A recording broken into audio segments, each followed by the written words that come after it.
sometimes we say that the body is something very physical. Yeah? So physical in terms of, you can see it, there's nothing like that you need to imagine.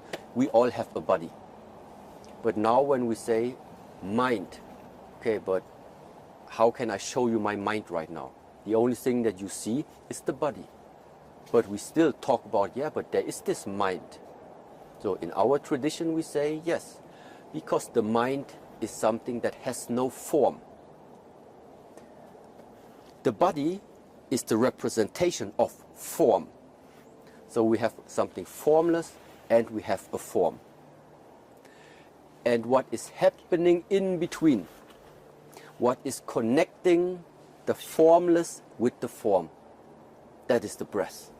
This is why the breath is so powerful, because when we are connecting our mind where the breath is, yeah, where, like I told you in the beginning, you need to focus the mind in this area, and then you feel the breath fill up here. And when the air enters out or leaves the body again, you also follow with the mind. So that means we are using the breath like an intermediate between the mind and the body. And yes, you said harmony of body and mind is important. So how do we achieve it? By first of all finding, yeah, how I call it, finding that one aspect which is connecting them, which is connecting the body and the mind, and that is the breath. So we have the body, we have the mind, and what is connecting those two? That is the breath. And the more you understand the breath, the more time you spend with the breath, the deeper you are able to penetrate into the mind and also into the body. This is the very nice part about all of this. It's very interesting how can you learn using your mind to strengthen your body. Is it just the everyday exercises you do? Yeah. Actually, it's even maybe the other way around. So it's not just using the mind to strengthen the body. In the beginning, I would even say it's the opposite way. We are using our body to strengthen the mind, because it is the strength, it is the discipline, and it is the power of the mind that starts to make your dreams and your visions and the goals that you have, to make them come true. Yeah, because we all have like what we would like to achieve. Yeah, but how do you achieve things? Yeah, how can we focus on it? Yeah, well, you achieve things by staying committed. This is one thing. And second of all, by having a mind which is not easily breakable, which cannot easily break.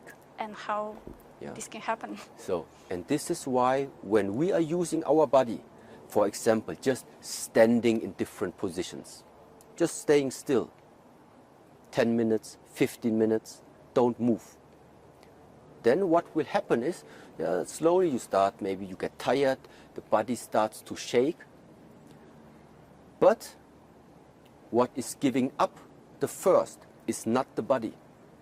Normally it is your mind which starts to give up, because your mind is saying, oh, this is getting exhausting, how long do I still need to hold it, it's already shaking, I think I will stop it. And this is exactly the point where now, because your mind is challenged, because your mind right now is like, now's the time where you decide. Either you really stay disciplined and stay strong, or you give up.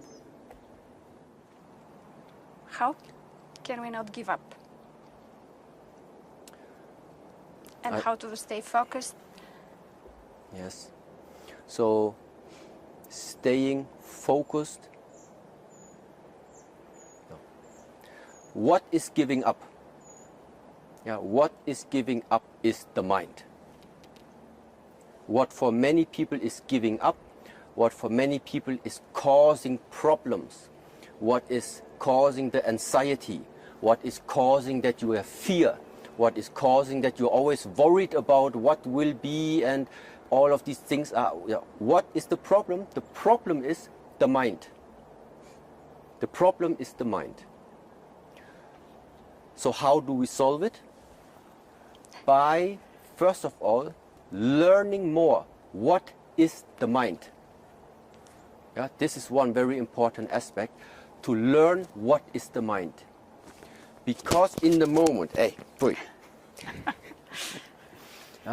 in the moment where your relation to the mind becomes more clear, when you start to understand what the mind actually is, then you slowly start to get access to change all these things that are troubling you. So ultimately what I want to say is, to solve all of these issues that the humans at the moment have, you have to learn more what is the mind. And therefore there are different methods, there are sometimes different teachings, different philosophies that try to explain to us what is like the mind. So, and it still is something very, very personal, everybody needs to learn, but you need a strong mind. If you want to change something about your life, you need a strong